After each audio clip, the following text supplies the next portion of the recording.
Bonsoir et bienvenue à Télé Saturne. Bonsoir également à tous ceux qui nous ont suivis tout à l'heure.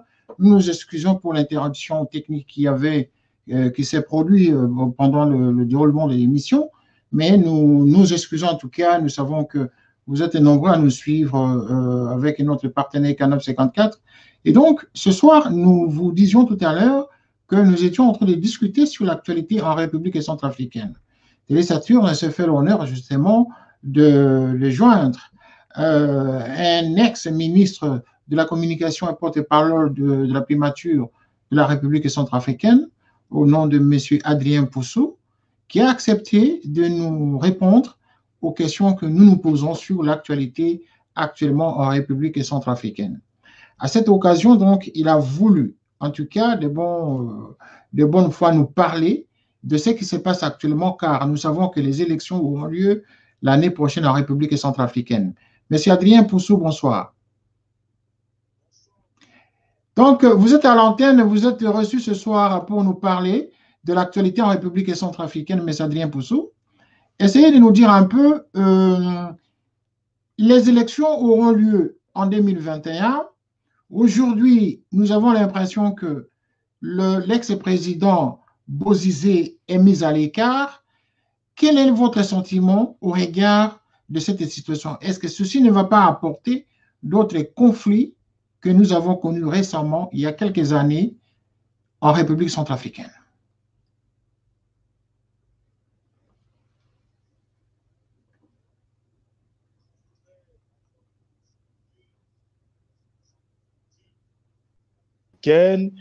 Et je voudrais également présenter mes condoléances les plus émues aux familles qui sont endeuillées par les crises, en tout cas par la situation qui a commencé depuis 72 heures. Juste une précision, les élections devaient avoir lieu, en tout cas le premier tour, le 27 décembre de cette année.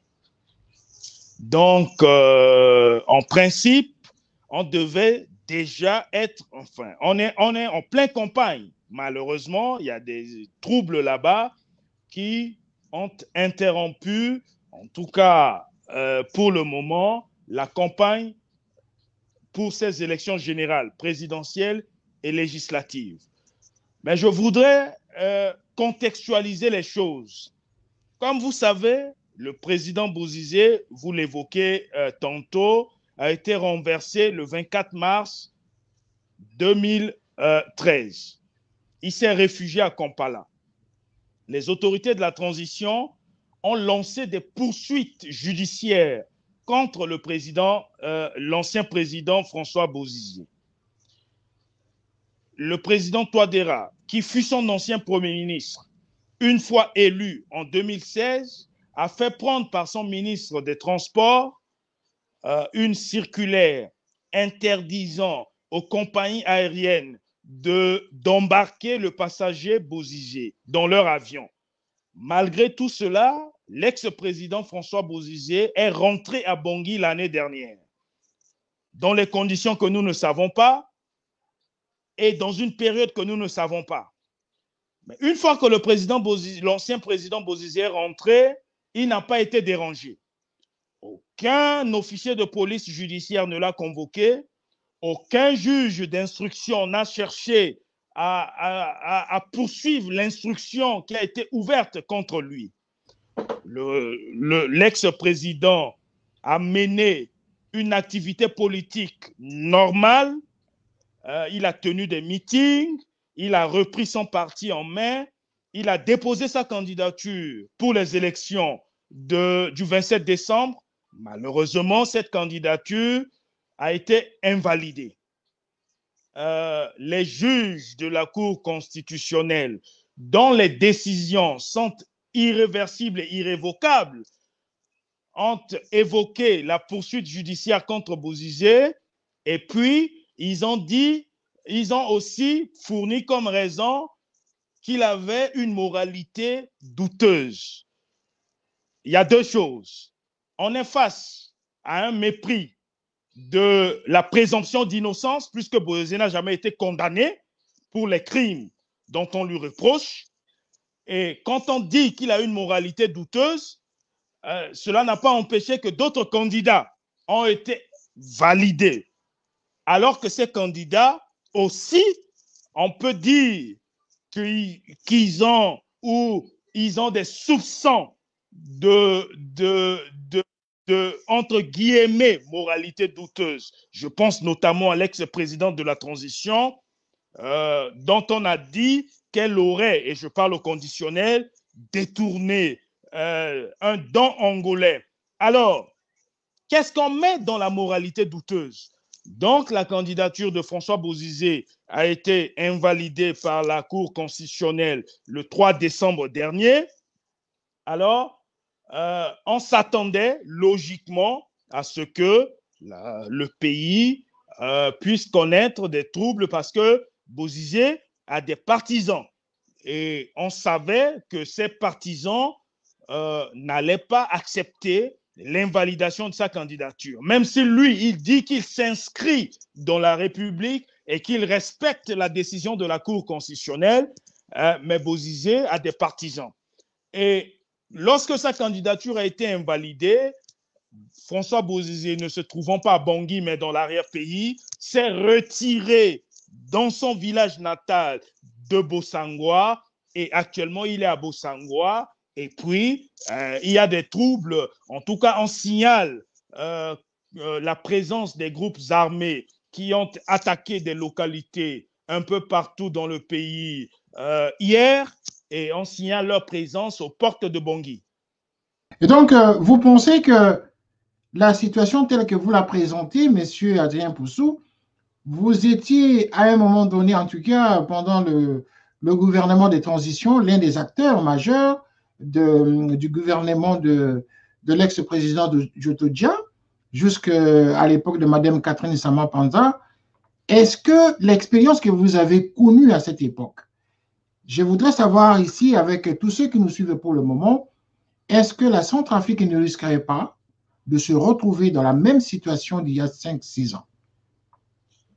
Écoutez, vous me direz, hein, comparaison n'est pas raison, que le contexte n'est pas le même, mais on est pratiquement dans la même configuration, puisqu'il y a une coalition de l'ensemble des groupes rebelles appelés, ils ont baptisé Convention des patriotes pour le changement. Donc, c'est une coalition de l'ensemble des groupes rebelles qui occupe, selon les estimations des organismes crédibles, au moins 85% du territoire centrafricain. Ils se sont rassemblés, ils ont fait publier des communiqués, des messages disant qu'ils veulent en finir avec la situation de non-paix et de non-belligérance. Et donc, c'est la même situation de 2013 où la coalition Seleka, c'était un rassemblement des groupes rebelles qui aussi, à cette époque-là, disaient qu'ils menaient une lutte pour restaurer, vous allez voir le paradoxe, la démocratie. Donc, on est dans la même configuration. Mais à ceci de particulier qu'aujourd'hui, il y a une présence d'une mission des Nations Unies en Centrafrique, la MINUSCA.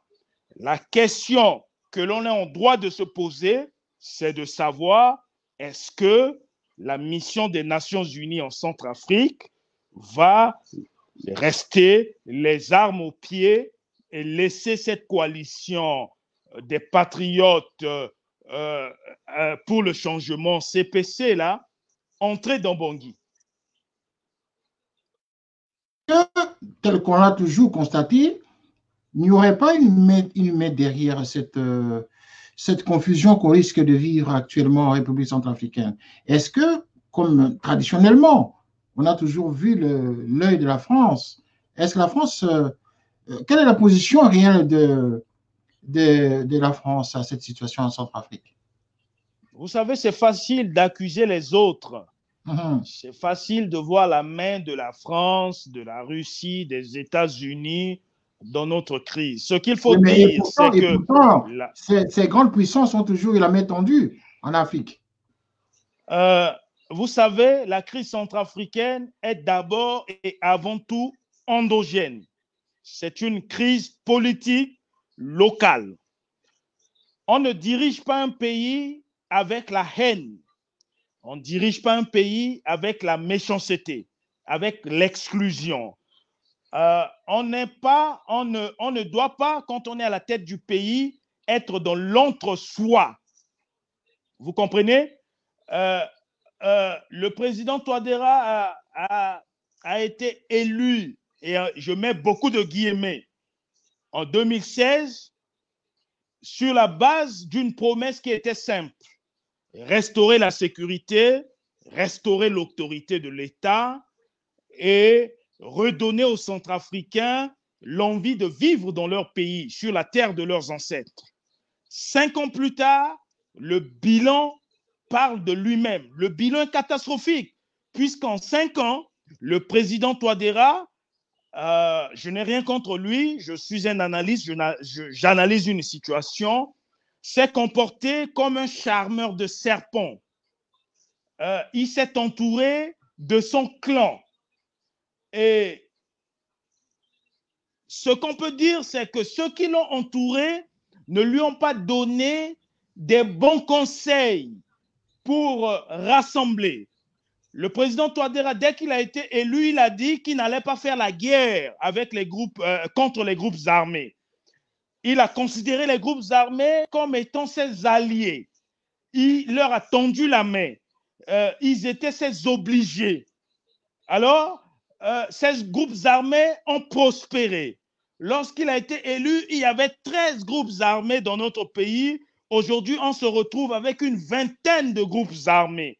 Vous voyez? Donc, les groupes armés ont poussé comme des champignons parce que le président Touadéra a dit qu'il n'allait pas faire la guerre contre les groupes armés puisqu'il les considérait comme ses alliés. Cela a donné l'impression à ces groupes armés qu'ils pouvaient se comporter en territoire conquis et qu'ils pouvaient faire tout et n'importe quoi. Voilà les résultats. On a signé des accords à Khartoum en février dernier. Mais ces accords n'ont jamais été respectés par les groupes armés, puisque ces groupes armés n'ont aucune espèce de revendication politique. Ils sont dans les trafics. Ils exploitent illégalement les richesses du pays.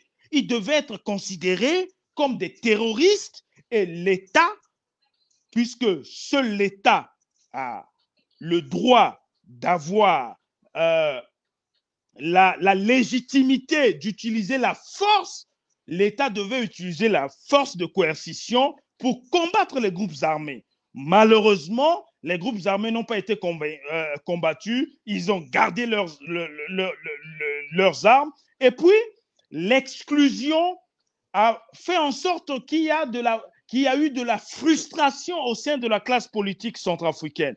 Vous voyez, autour du président Touadéra, ses conseillers, notamment les plus éminents, disaient ou disent encore qu'ils vont affamer les leaders politiques, qu'ils vont les réduire à leur simple expression. Mais vous savez, lorsqu'il y a l'exclusion dans un pays, il y a de la frustration. Depuis une semaine, où le pays connaît une situation intenable, où les groupes armés se sont réunis et lancent des attaques contre la paisible population centrafricaine, il n'y a aucune espèce d'initiative politique prise par le pouvoir de Bangui. Or, le président Touadéra devait réunir l'ensemble des candidats à la présidentielle. Ils sont 17, l'ensemble de la classe politique ou des acteurs, les acteurs majeurs de l'État centrafricain pour parler de la situation. Depuis 6 mois, moi personnellement, j'appelle à la tenue d'une concertation. Je dis qu'il faut apaiser le climat politique pour que nous allions à des élections apaisées et inclusives. On n'est pas entendu. Donc, aujourd'hui, on ne peut pas pointer du doigt les puissances étrangères.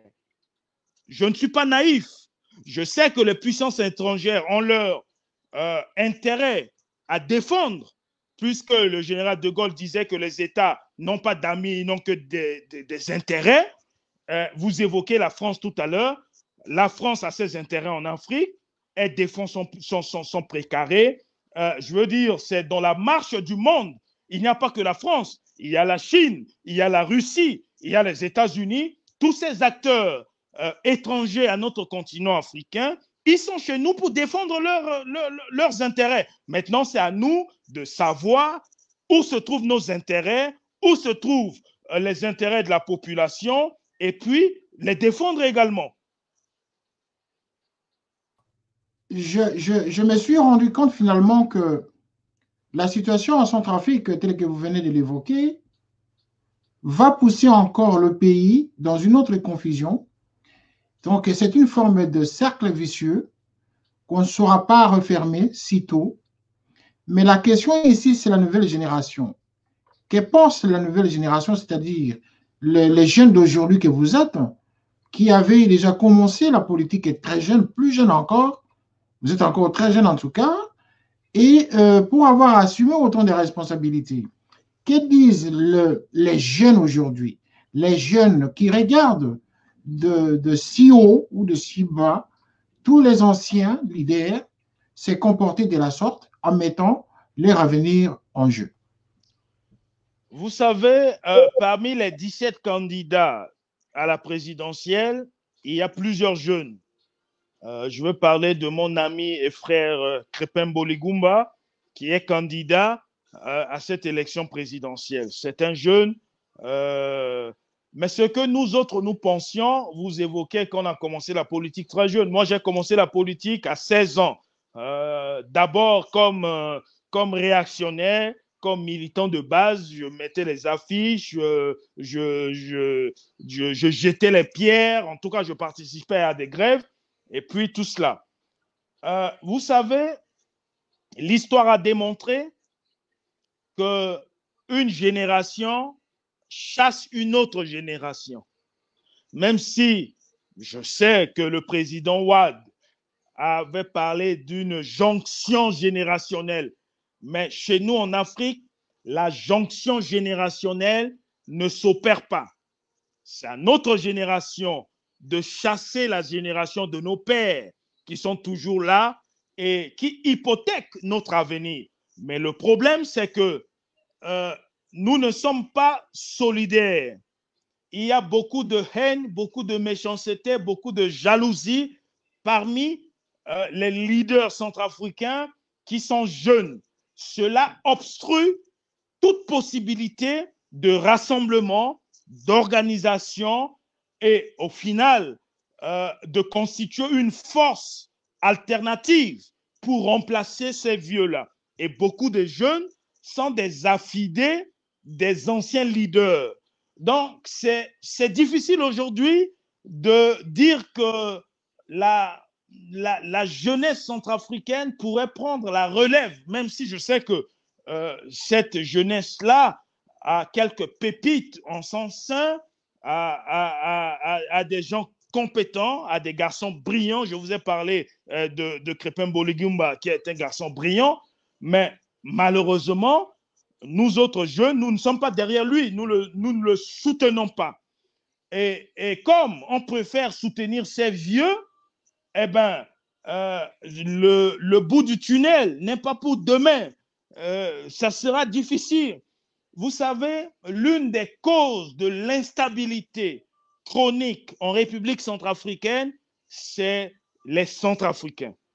C'est parce que nous manquons cruellement de leaders compétents qui placent l'intérêt général au-dessus de tout.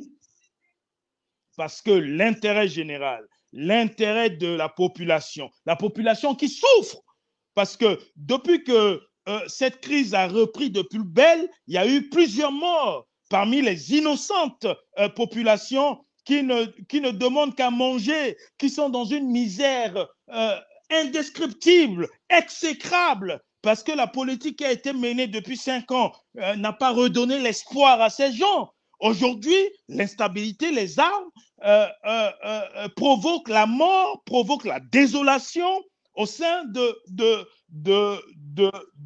cette population. Si votre question était de savoir qu'est-ce que nous autres jeunes leaders centrafricains pouvons faire pour arrêter le cycle de l'instabilité, je vous répondrai, il faut juste qu'on s'assemble, qu'on se rassemble, qu'on considère que l'intérêt supérieur de la nation doit être au-dessus de nos intérêts personnels, de nos intérêts catégoriels, et que nous puissions faire entendre raison à ces vieux leaders-là, même si moi, personnellement, j'estime que les vieux leaders-là, ils ont encore un rôle à jouer, ne serait-ce que par des conseils, par des suggestions, pour que nous puissions avancer vers le développement, vers la stabilité et vers la paix. D'accord. Il nous reste 6 minutes d'émission. Nous aurons déjà fait 20 minutes, donc il nous reste 6 minutes. Non, il nous reste 5 minutes. J'aimerais que vous nous disiez ici, en peu de mots, qu'est-ce que le président Touadéra a fait de positif pendant ces 5 ans de prise de pouvoir? Qu'est-ce que les Centrafricains peuvent dire aujourd'hui?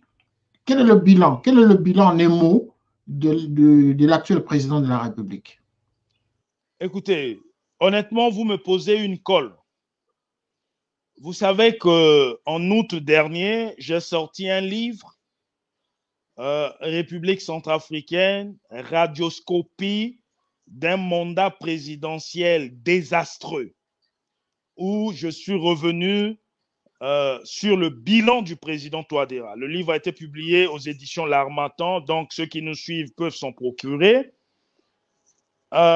L'élection du président Touadéra avait suscité un immense espoir au sein de la population centrafricaine parce que les gens se disaient c'est un universitaire, professeur de mathématiques, tout cela.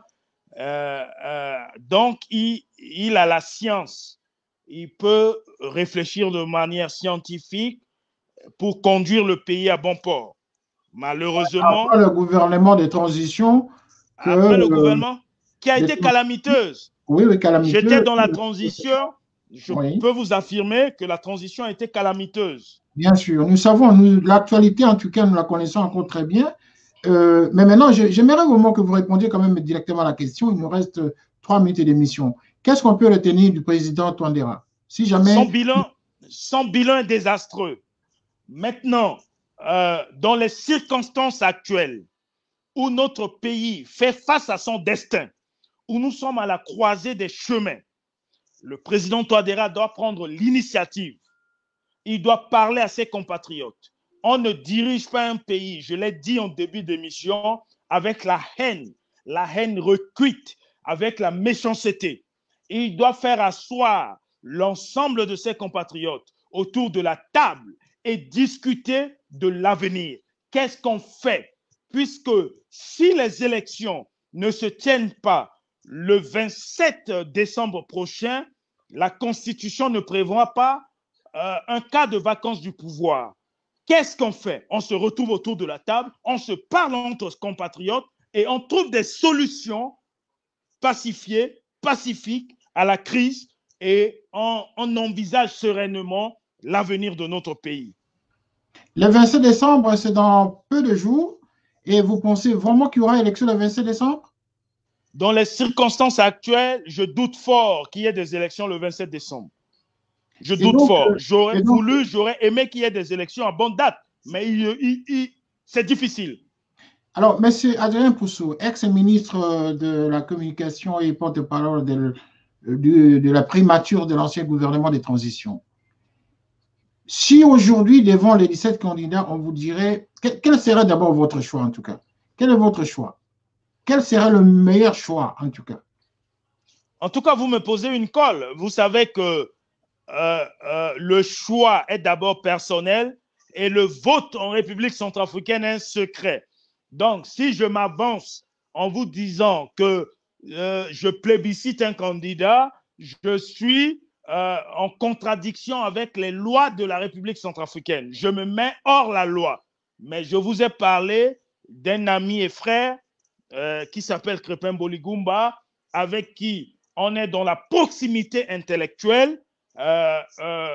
Donc, voilà ce que je peux vous dire. Mais il y a d'autres Centrafricains, qui sont... Oui. OK. Ben, écoutez, monsieur Adrien Poussou, merci beaucoup. Merci d'avoir répondu. En tout cas, nous vous remercions pour votre ténacité et pour votre hargne à répondre aux questions de Télé Saturne. Nous avons été édifiés en tout cas par l'intervention de M. Adrien Poussou au courant de cette émission. Voilà, nous avons atteint, donc nous sommes à la fin de cette émission, nous avons atteint les 26 minutes d'émission, M. Adrien Poussou. Nous vous remercions pour votre conclusion, nous vous remercions pour votre temps en tout cas. Et la direction de Télé Saturne se fait toujours le bonheur, le plaisir de vous écouter. Mais si vous avez un dernier mot, là, nous avons terminé l'émission, nous pourrions vous prendre en audio. Je vous écoute. Écoutez, vraiment, je vous remercie de m'avoir invité à cette émission. Ce que je souhaite pour mon pays, c'est que la puisse triompher et que les Centrafricains se retrouvent et se parlent. Nous ne sommes pas des ennemis. Il n'y a pas ceux qui sont au pouvoir et il y a les autres. Il n'y a que nous, peuple centrafricain. Il n'y a que nous, Centrafricains. Alors, il faut se retrouver et se parler. Il faut se parler, encore se parler, toujours se parler pour que la paix, la stabilité puisse revenir dans notre pays. Merci, M. Adrien Poussou. Le dialogue est toujours le dialogue. Seul le dialogue peut arriver donc à converger les idées opposées. Merci d'avoir été les nôtres ce soir et nous vous serons gré en tout cas de communiquer notre entretien de ce soir à tous les Centrafricains qui nous suivent, de sorte que nous puissions encore engager d'autres discussions pendant cette période de pré-campagne et la période de campagne jusqu'après les élections, lorsque le pays aura choisi un nouveau chef. En tout cas, le plaisir était le nôtre d'avoir été avec vous ce soir, tout en vous remerciant en tout cas de votre présence et de votre temps. À très bientôt sur Télé Saturne. À très bientôt. C'est un privilège pour moi. Merci, monsieur. Au revoir.